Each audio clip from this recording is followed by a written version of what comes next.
పైగా ఇది నా రంగం కాదు.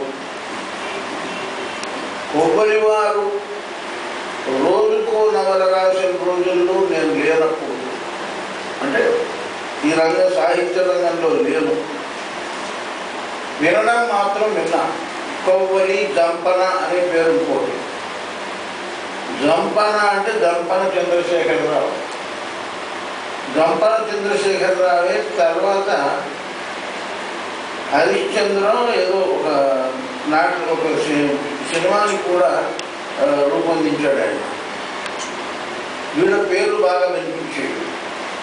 చలం పేరు సరే, అయితే చలంలో కవితాత్మకత ఉన్న వచనం ఆయనది. ఒక్కసారి కింద నుంచి పైకి తారా జుబరా ఎగిసిపోయే శైలి అయినది. మన కొబ్బరివారి శైలి సమధోరణులు సాగుతూ ఉంటుంది. 60 పుటలకు ఒక నవల, అంతేనా? 60, 80, 100 లోపు ఒక నవల. అంటే నేను విన్నది ఏమిటంటే తర్వాతి రోజుల్లో వారు రోజుకొక నవల రాసేవారండి. ఇప్పుడు చెప్పారు రైల్వే స్టేషన్స్లో ఆ నవలను అమ్మకాలు గబగబగా కొని యాత్రికులు ఉన్నారే, ప్రయాణికులు, వాళ్ళు అందులో చదువుతూ లీనమైపోయి తాము దిగవలసిన స్టేషన్ను మర్చిపోయిన ఘట్టాలు కూడా ఉన్నాయి అక్కడ. అంత తన్మయత్వం పొందించినవి. అయితే ఒకటి ఉంది, కొబ్బరి నవలలో కొంచెం శృంగారం పాలు ఎక్కువ. చింతామణి నాటకంలో కూడా అంతే. నిజానికి చింతామణి నాటకంలో సుబ్బిశెట్టి నోట పలికించిన మాటలు, సంభాషణలు శృంగారం మోతాదు నుంచి ముందు. కానీ సాముదాయికంగా చూస్తే చింతామణి ఒక సందేశాత్మక చిత్రం. వేశ్య సాంగత్యం మంచిది కాదు అనే గొప్ప సందేశాన్ని ఇచ్చింది.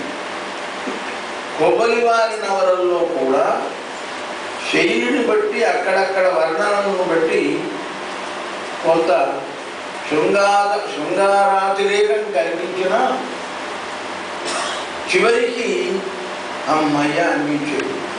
అంటే ఒక గొప్ప సందేశం ఇచ్చాడు, మనం నేర్చుకోవాల్సింది ఇది అని.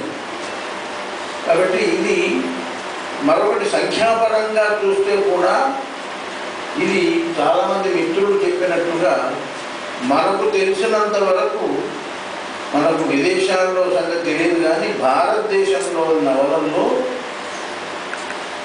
1001 నవలలు రచించిన ఒక రచయిత లేడు అనే విషయం, మన తెలుగులోనే ఉన్నాడనే విషయం మనకు నిజంగా సంతోషప్రదమైన అంశంగా నేను భావిస్తున్నాను. ఇక నాకు మరి చేసుంటారు మన నాగేశ్వరరావు గారు.